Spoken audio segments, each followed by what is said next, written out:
Hello, everybody, and welcome to a very special interview. Howard Behar is the former president and board member at Starbucks Coffee Company. He joined the company when there were 28 stores and helped them grow to over 15,000 stores around the world. Such an amazing brand and company. And I actually spend a ton of time in there. I've now started my own business, and it's just a wonderful place with the type of culture which I truly enjoy. Howard is also an author. So I spent a few days just reading this book cover to cover. It's not about the coffee, lessons on putting people first. And that's why I'm so excited with his philosophy of putting people first. And he's also a very good human being, right? He's joined me in the past at university lectures, and it's in the spirit of servant leadership and leading a very intentional and thoughtful life. So Howard, I really, really appreciate you joining me. Well, Ron, thanks for having me. Okay, I'm going to start with some fun. What's your favorite Starbucks drink? Triple tall Americano, double cup, broom. Every day. Drink 2 of those a day. Fantastic. And that's rocket fuel, I think, for you, right? It's rocket fuel. Fantastic. So I wanted to just start with, the story about your dad's store. Like, I really love the store and the banana story. So jump in and tell that. I think that's just an insight into who you are. Well, I was about 8 or 9 years old. My dad had a small mom and pop grocery store. My dad was an immigrant. He came to the United States in the early 1900s. Couldn't speak the language and saved his nickels and dimes and opened up this little neighborhood grocery store. So I was in that store every day after school because, they had no babysitters in those days. So my mother was working in the store as well. So one day I'm standing up by the cash register watching my dad ring up a customer. In those days, they had charge accounts, right? They had these little books, and my dad would take the slip that he rung up on the register and put it to the charge account book. And then at the end of the month, he would bill him. Well, one day I was standing up by the cash register and my dad was ringing up a customer, and he said to me, "Howard, go get some bananas. Go give me a bunch of bananas out of the back." And so I went and got the bananas and I brought them up. My dad put them in the customer's bag and the customer walked out. I was old enough to understand that my dad hadn't rung those up on the cash register because, you always heard the bing, he'd pull the crank and it would go bing, And so I said, "Dad, you forgot to ring the bananas up for the customer." And he said, "Howard, not everything we do in life do we need to get paid for." And I happen to know these are not just our customers, but they're our neighbors and our friends. And I happen to know they love fresh fruit, but they're having tough times right now and they can't afford always to buy fresh fruit. So it's just my way of helping them out. Well, when you're 8 or 9 years old, it kind of computes, but you don't really understand its true meaning. And it wasn't until later in life that I understood that really in life, not everything we do in life do we need to get paid for. We don't need to get rewarded or recognized. We don't need to have somebody put money in our pocket. We just do things because it's the right thing to do and because we want to do it. And, that has kind of formed a foundation for me. I actually, before I went to work at Starbucks, I asked Howard Schultz, I said, "Can I work in the company for a week? I'll do it for free. You take a look at me and I'll take a look at you." And I did that. And fortunately, after the week, he extended an invitation for me to join. But I think we get too caught up in this idea that we got to be paid for everything we do. And like I say, pay doesn't always come in the forms of dollars and cents. Many times it just comes in the form of recognition. Sometimes you just have to be able to look at yourself and you say, "I did a good job," or whatever. Yeah, no, and I love that. I think, for me, that story is really powerful because it really connects to the approach you used at Starbucks, right? Around giving and putting people first. And I love that story from back when you were 8 or 9 years old. And it just shows how I think we're leaders in all aspects of our life, right? So, we take our leadership from home to work and vice versa. And I do love that giving spirit, right? There's one of my favorite books is called The Go-Giver by Bob Berg. And it's just a wonderful lesson. And it's not, you don't have to get paid. You don't have to get recognized for everything, but it's that spirit of doing the right thing. And that's one thing I always learn from the best leaders is do the right thing, even if it costs you some dollars, right? And my background's finance and accounting, but I saw leaders who were like, "Hey, this is the right thing to do." So during COVID, spend the dollars to make people safe at plants and manufacturing facilities. So I absolutely love that. Yeah, absolutely. Sometimes you got to pull money out of your pocket. Exactly. So the other thing I was really intrigued by in one of the interviews I watched was your life vision, right? And you have a 5-year plan. And one thing I'm on a mission to do is help people love Mondays, right? I work with too many people who are not engaged, and I was with somebody on the weekend and he was saying, it's Monday, I hope there's a snowstorm, and just wasn't excited about the day ahead. So I love how you have a very intentional process. So tell us a little bit about that. Well, from the planning standpoint, since, let's see, almost 50 years, I've always had a 5-year plan. And I still do it today, even though I'm 78 years old. But I don't just do it on my own. I do it with my significant other, my wife, Lynn. And we both have a 5-year plan. And we set out what is it we want to accomplish over the next 5 years? What are our goals? And every year we review it to see how we're doing. Do we want to change anything? What is it we want to do? In the early days, it made really significant difference because, in those days we're at what I call an accumulation phase. We want to buy a house. We want to, put our kids in college, and so we had to save money to do that. We had to figure out how to earn the money to do that. And so we set goals, economic goals, but we had spiritual goals too, and we had goals for our families. We had travel goals. We had self-improvement goals. We had health goals. Everything fell into those things. And that, I always believe, live a life of intention. Don't just be floating around. I got to admit, at 78, I'm doing a lot more floating than I ever used to do. But, it's living that life with intention. So you don't want to look back, when you're my age and say, well, what did I do? Did I do what I wanted to do? Did I accomplish what I wanted to do? Doesn't mean everything you put down on that goal sheet or the plan, do you get done? You don't. But, you forgive yourself and you move forward. Yeah, no, I absolutely love that, right? Just, and I think you have a famous saying, if you don't have a destination, any route will get you there. Don't know where you're going. To that effect, right? Yeah, that's right. Yeah, and it's really powerful. So one more personal question before we get into servant leadership. So I love your 6 Ps as well. Can you tell me your 6 Ps and how that lines up with your vision? The 6 Ps are how I want to live my life. Originally, somebody told me to write a paragraph, and I just wrote a word, right? And so the first P is purpose. Everything you do in life should have a greater purpose than yourself. Don't spend time doing things that are little. Spend time doing things that are big. That gets you up in the morning. No snowstorm will keep you back. You can hardly wait to get on it. And the second P is passion. If you have a purpose bigger than yourself, then you darn well better be passionate about it. Scream it from the highest mountaintops. Tell everybody what you're trying to do. Reinforce it in yourself and be energized by it. Be excited about your life and what you're trying to do. The third P is persistence. Nothing in life, comes easy. And, there's rocks in all of our rivers of life. Some of those rocks are below the surface. We don't hit them. We're surprised. We hit them anyway, but we still got to get through them, over them, around them, or blow them up, whatever. Sometimes the rocks people tell us about before we get there. The advice our parents gave us or somebody gives us, watch out for this rock. And amazingly enough, we hit them anyway because we seem to have to learn our lessons our own way. It's amazing how many things we do to damage our own journey. And so how do you deal with those rocks? So persistence pays in life. You got to stay with it. Then the fourth P is patience. You'd say, well, persistence, patience, those are opposites to each other. And they're really not. You got to be patiently persistent because not everything comes in the time frame that you want it to come. So, and you have to be patient with others, but you really also have to be patient with yourself. Just because you set the goal and you said, I'm going to get it done in 12 months doesn't mean you always get it done in 12 months. So sometimes you have to be patient, but you also have to be persistent about it. Then the fifth P is performance. Performance counts in this world, we don't like to be measured. It's kind of performance reviews. Everybody, whenever you say those words in a company, we've got performance reviews. I'm not a big performance review guy, but I do believe in performance, and you got to look at how you're doing all the time. The most important person you have to perform for is you, because you've made the commitments, and you got to look at yourself every day and say, how did I do against my goals, against my values, against my 6 Ps? And you got to be honest with yourself, but performance matters. If you commit to somebody to get the job done, if you commit to your kid to go to a soccer game, you better show up, right? So then the final P is people.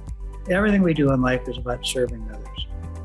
There's nothing we'll ever do in life that isn't about serving another human being, whether you're a rocket scientist, whether you're a doctor, a lawyer, a fire chief, a barista, or it doesn't make any difference what you do. Even a widget maker makes a widget that goes into a printing press, that gets sold to a printing company that produces a magazine or newspaper that gets delivered to somebody's home to inform or entertain them. The lowly widget maker has a connection to serving people. So to me, that's the ultimate P, is serving people. Yeah, no, I love those 6 Ps. And one of the stories you always tell is how you used to walk around with executives to stores and you'd watch to see how they would talk to the baristas or the employees, or would they pick up garbage from the floor, and just being a good human, being a good person. And for me, I love the starting point of purpose, right? And I've read lots of books that always talk about that. You got to start with what drives you, what's your purpose, and then there's a lot of people who say don't follow your passion, keep that separate. I love the passionate side. I love going where you're going to bring your energy, right? As you said, no snowstorm's going to keep you. You're going to be passionate about the things that you like. Yeah, exactly. So they follow. I've heard that too. Well, don't follow your passion. Don't follow your passion. Just, go to work and you'll become passionate. It's not necessarily true. Why would you not think about what it is that you want to do with your time? Passion, all as passion is the energy you put behind that work, right? That's absolutely. It's the enthusiasm you have for the work you're doing. And I always used to say to baristas, you're social workers, and you got 10 seconds to determine where that person is in front of you. Well, you got to be passionate about serving other human beings to be a great barista. It's just a fact. Exactly. And whenever I walk into Starbucks, which is quite often, there inevitably is somebody who's like, hey, Ron, what can I help you with? Yeah. And it seems very authentic. It's not, fake or a thing like that. And that's what I really appreciated about it. It's not some playbook. It's authentic human connection. Let's go into servant leadership, right? So servant leadership's a term. I've worked for 20 years in many organizations. I've heard it many times. Sometimes it's just kind of words, but tell me what it means to you and what it means to really live servant leadership. Well, at its core, servant leadership is about helping others achieve what they want out of life, about helping others grow as human beings and become better professionals. So servant leadership is that at its core. It's not about those people serving you first. It's about you serving them first. But if you serve them first and you help them achieve their goals and help them in their journey, help them grow as human beings, help them learn, then they're going to want to serve you. They're going to want to help you in terms of the organization's goals and achieving those goals. And it just seems to work hand in hand.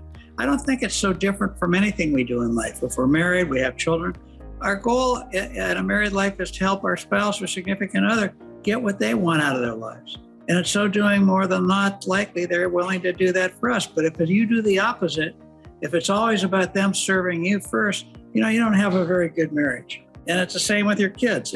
If all it is about you wanting your kids to do what you want them to do, you get kids that push back.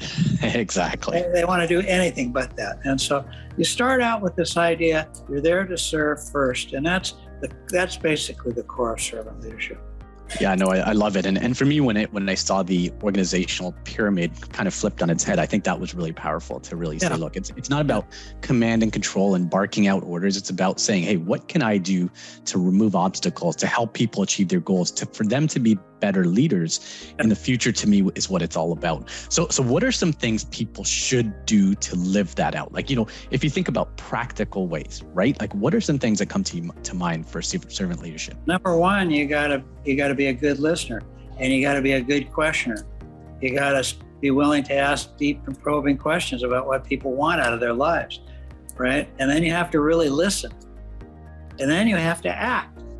It's one thing for people to tell you, and then another thing for you to support it.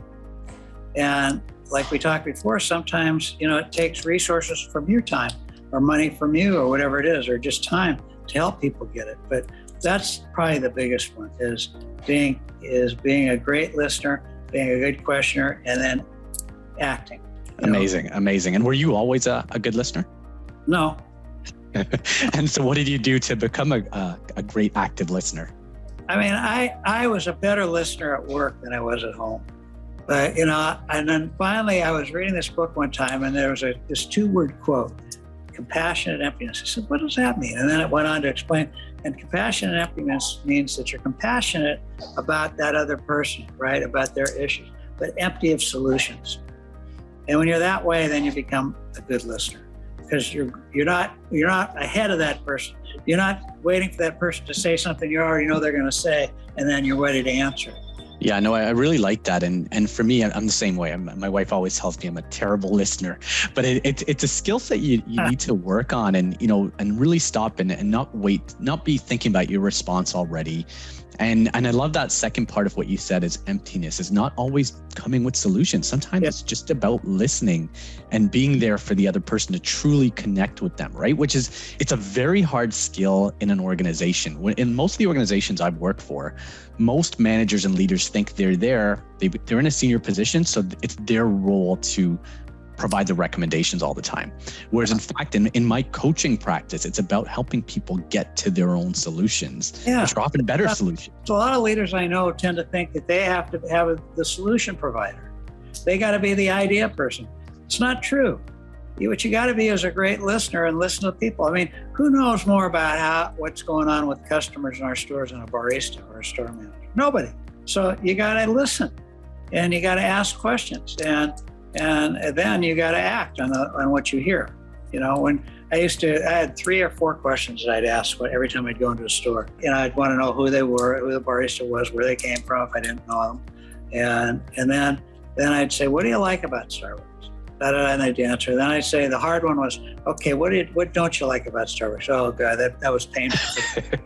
They were always sure I was up to something, right? And then the final question was, what would you change about Starbucks? And it's hard for people to answer honestly, because we have natural fears that we kind of grow up with, that hard to be honest and truthful. But I always pushed, and when you did that, after a while, I talked to enough baristas, they would give me solutions to problems I didn't even know we had. Yeah, no, I think that's really powerful. And how would you set that culture such that they're able to say, hey, I don't like this about Starbucks, or we can do something? Because sometimes people have a tendency not to say what's on their mind for fear of retribution, right? Yeah. So how would you do that? I would always push. I say, I really want I want an honest answer from you. I will never burn you. My very first meeting at Starbucks was with the 28 store managers and a couple of district managers we had. And that's how I started out, with those questions. What do you like about Starbucks? What would you change about Starbucks? What don't you like about Starbucks? Funny, I still have that list. That goes back, 34 years ago. You have to build trust, right? Number one, what makes any relationship work? One thing, trust. No trust, no relationship. 100%. And so, you had to do that. You had to be an authentic person. When you said, I mean it, I'm not going to say anything, but I really want to hear what you're thinking, right? And then, I always, if it was something that was significant, I always wrote a note back saying thank you. And you have to be vulnerable yourself. Sometimes people would say, well, Howard, what would you like? What would you change about Starbucks? And I would tell them. And that really sets the tone, right? To say, look, if you're willing to say, here are the things I would change, it opens the door up. And I love that vulnerability, because a lot of times leaders feel like they need to be invincible, but that just kind of opens up a trusting relationship. Yeah. And I truly agree with you. I teach a high performance teams course, and the first thing we talk about is building trust, right? Using, one of the rules I use is praise in public, have a tough discussion in private, right?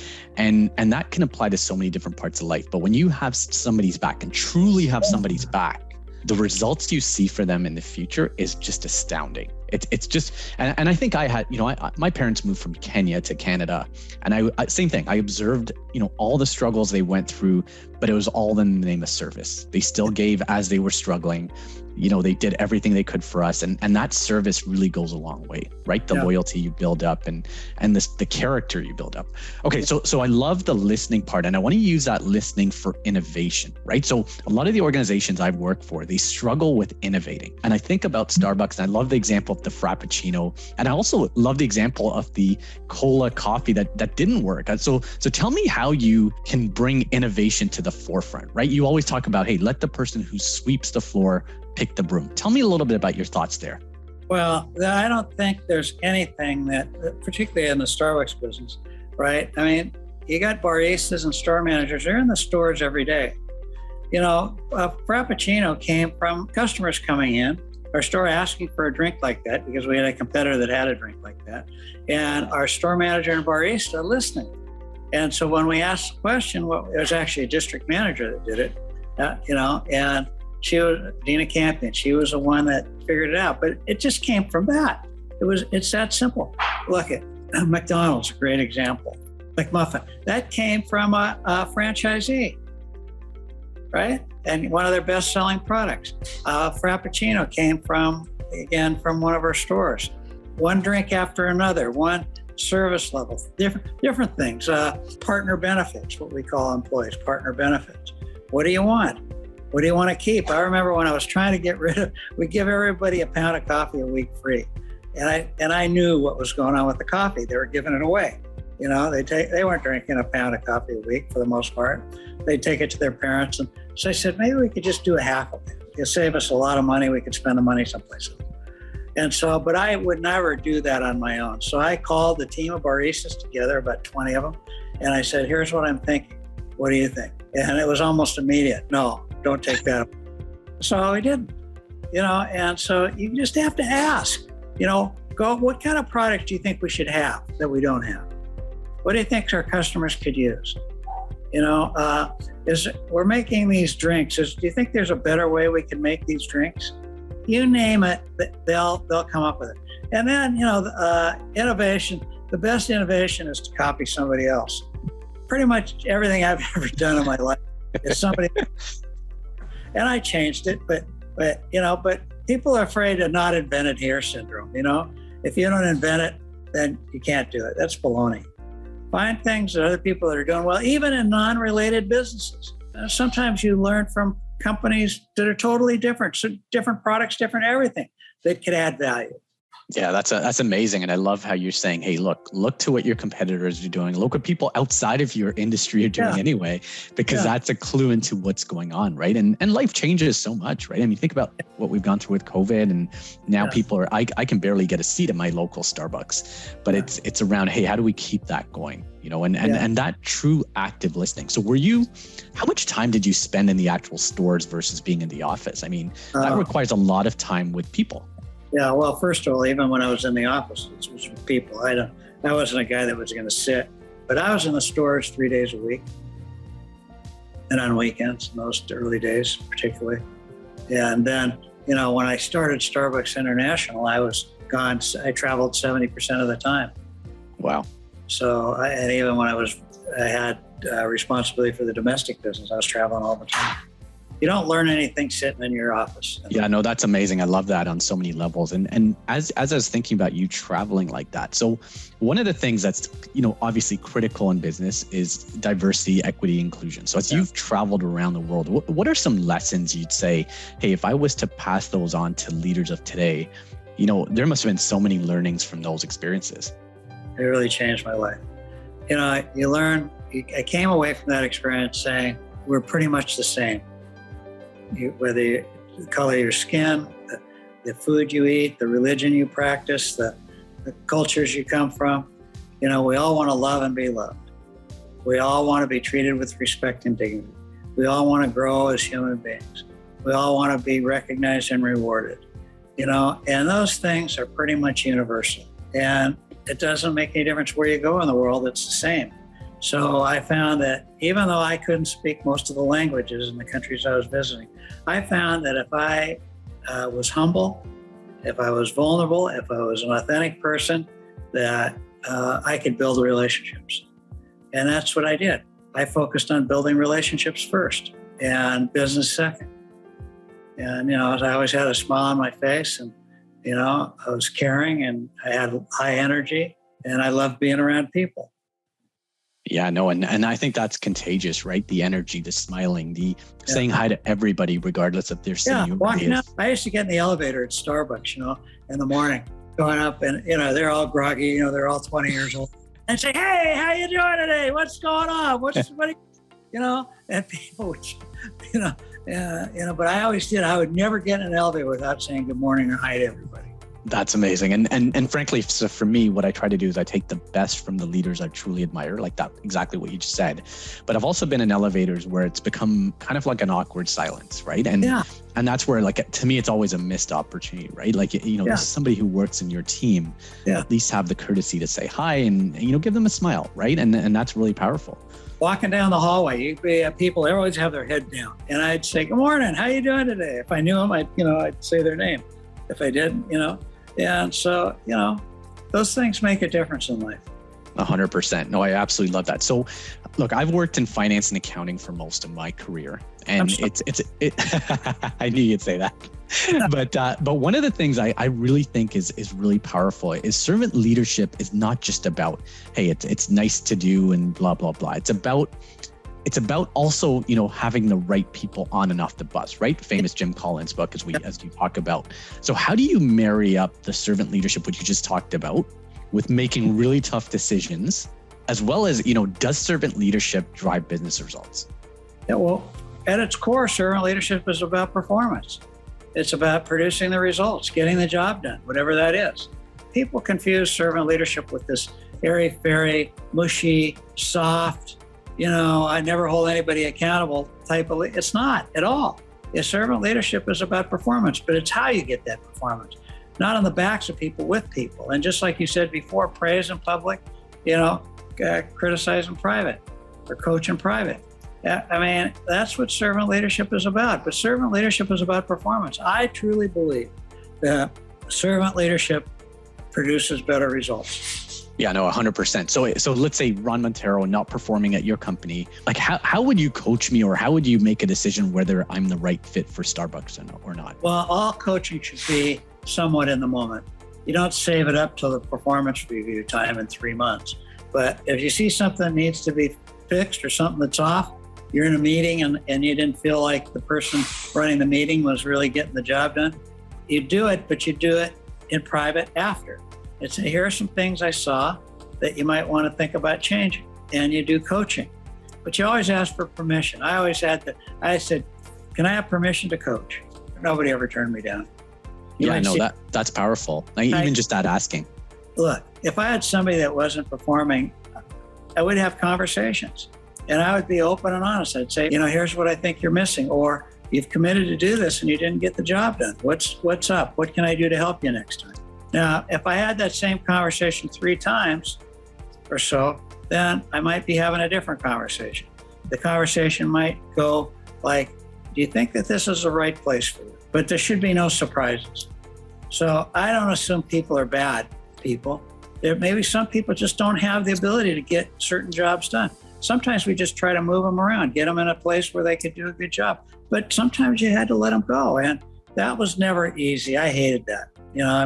The night before, I never had sleep when I knew I had to let somebody go.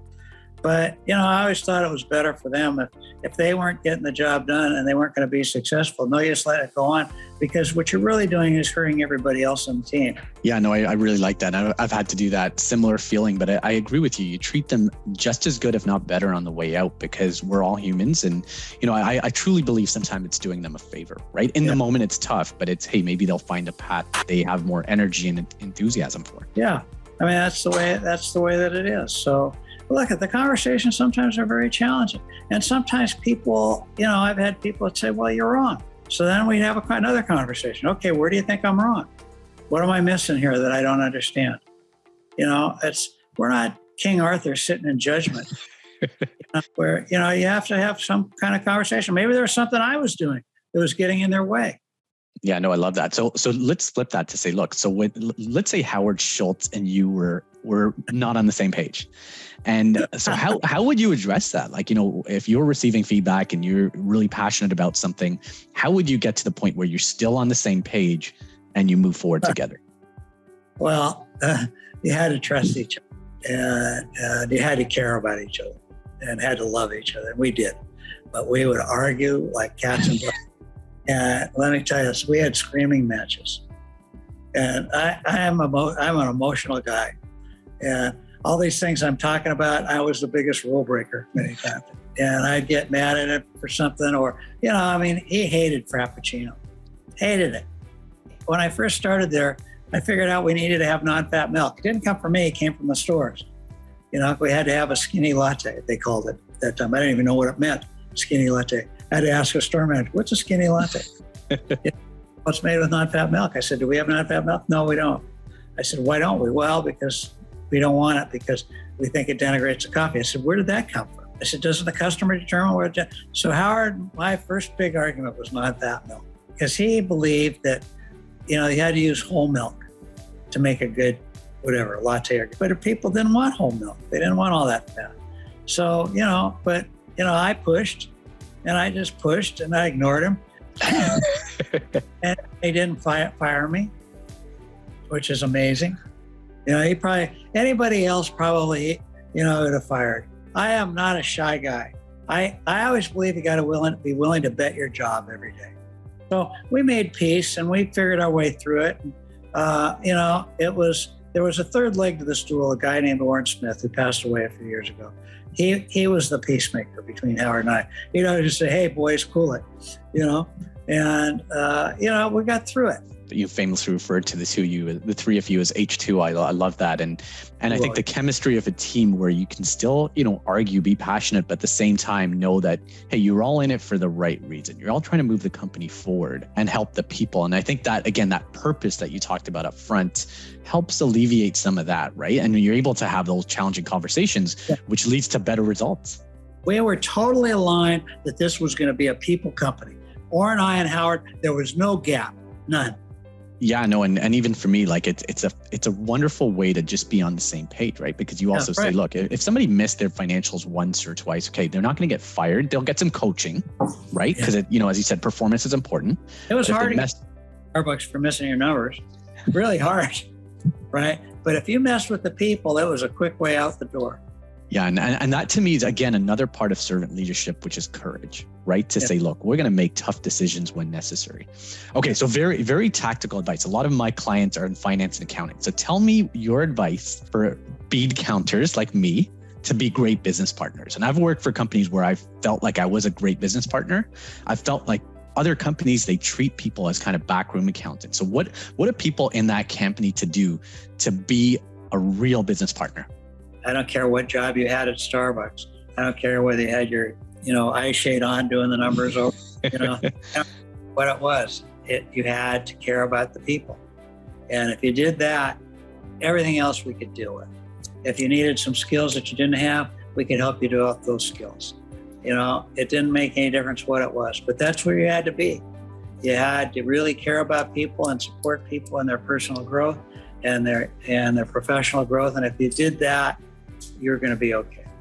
Fantastic. Yeah. So one of the companies I started with was Kraft Foods. And one of the things they did upfront for us in finance and accounting is we went to all the production facilities. Yeah. We went out with sales. We really understood. We went out with marketing. I went to a commercial shoot for Philadelphia cream cheese. Yeah. And it was really powerful because I wasn't just the guy running the numbers. I really cared and I was invested in the business, which is really, really powerful. Yeah. Yeah. You get everybody aligned and get everybody, in our business, it was the stores where it happened. So you always wanted people to work in the stores. So every Christmas, people would go out and help and work in the stores, and other times of the year too. But yeah, absolutely. It's that alignment towards your greater purpose. Be one of the most well-known and respected organizations in the world, known for nurturing and inspiring the human spirit. And that's so needed right now with all what the world's gone through. So lots of companies are kind of fearing the big recessionary talk. So if you were sitting in a CEO or president's chair now, thinking through this recession following COVID, what would you do? Make sure I had enough cash.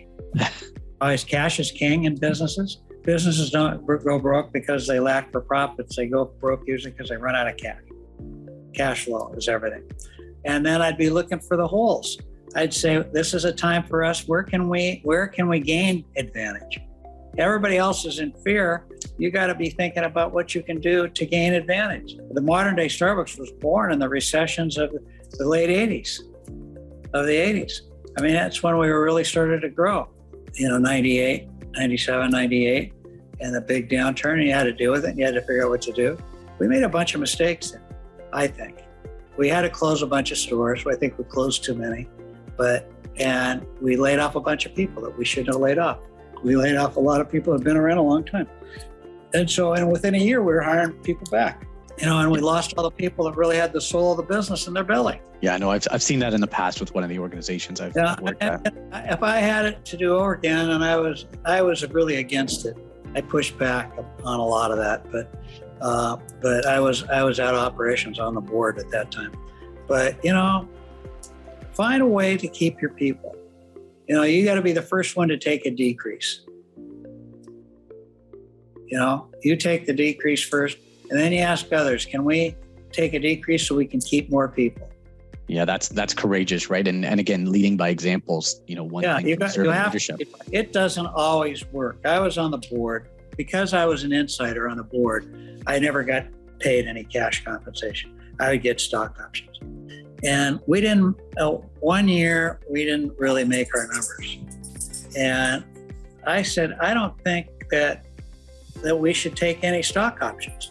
The board should take any stock options, right? And I went to the head of comp, the comp chair, and I said, I don't think we should take any stock options. We didn't make our numbers. And she disagreed with me, and I said, well, I'm not taking it, but everybody else did. Yeah, that's really powerful. Cost, it was quite a few options, and it was a significant over time, it was significant cost, but it was the right thing to do. You either set the example or you don't. What do you think it takes to change that balance, right? So if you're saying, look, in that instance, you were the only person, the rest of the team said, no, we're taking them. What should people do to try and kind of flip that balance, right? It's a pretty deep question. It's not a short question, but I'd love to hear your initial thoughts there. I don't know the answer to that question. You can talk about it. You can try to influence. You can say why you believe that way. But at the end of the day, Yeah, and I think stories like what you just told is an example, right? So leaders can say, look, here's what Howard did, right? For the good of the company, for the good of the people, as you started with. This person who was head of the comp committee could have gone to the board and said, I think this is what we ought to do. We ought to set the example. And, if you don't do it, who will? Absolutely. If not me, who? If not now, when? And, it's cost me things in the past, but something, I always live with myself. I always live with myself. Yeah, I know you always talk about looking in the mirror and saying, hey, how did I do today? And I think that's the ultimate test. How do you feel about what you're doing and the way you're leading your teams? I am not proud of everything I've done in my life. I grew over time. I became a different person over time. What mattered to me, I had core stuff. Honesty is my first core value. I wouldn't always say I was a totally honest person in my early days, And I grew, and I held myself accountable, and I tried to change. Fantastic. No, I absolutely love that. And I really appreciate you taking the time. Maybe I'll end off with one of the questions I had earlier, which was, I want people to love their Mondays, right? Like, it's one of the things that, especially for me in finance and accounting, where a lot of the folks, they're kind of putting it in for the team, so to speak, and they're working nights and weekends and not enjoying what they do. Yeah. And I was trying to be the contrarian, especially later in my career, say, let's have fun. Let's take Friday afternoons off like the rest of the organization. Yeah. So what would you do to say, hey, for an individual who's maybe stuck, what would they do to get to a place where they're feeling great? Make a connection between the work you do and serving other human beings. Find that connection. No matter how slight you think it is, it's more important than you think it is. And write it down. What I do, here's how it helps the organization, which helps the people that are working in the organization, which helps the ultimate customer. Find that connection. It's not always easy, but you got to look for it. And then commit to that. Get down, just look at that piece of paper. No, and just constantly remind yourself. And one of the books I always refer to for that very purpose is called The Fred Factor by Mark Sanborn. You might have heard of it, but it was a mail carrier who basically took his job to the next level. Howard, you're going on vacation. I'm going to bundle your mail and keep it over the side. And just like, I like that example because it says no matter what your profession is, no matter what your role is, no matter how senior or junior what you are, there's a massive connection to what you do to the people and the business. Yeah. And that's what I always say, people don't burn out, they bore out. And they bore out because they lose their connection to the greater purpose and how they're serving others. Yeah, and just that danger of going on to autopilot. And that's what I love about you. You say, look, I'm constantly learning, I'm still learning, and I'll continue to learn, right? Like that's a really powerful thing. Exactly. I've been married for 45 years. We've been together for 47 years. I'm always learning, My wife can't stand that I'm on the cell phone. We go out to dinner and I'll tap my cell phone. It made her mad. Finally said, okay, all right, I get it. I will leave my cell phone at home from now on. And so I've done. I'm 78 years old. I learned that lesson. Fantastic. Okay, I truly have appreciated this time, Howard. Thank you so much for making time. And I'm sure everybody who listened to this will gain tremendous value out of it. Any last words from you? Let me leave you with one thing. I want to give your audience my cell phone number and my email address.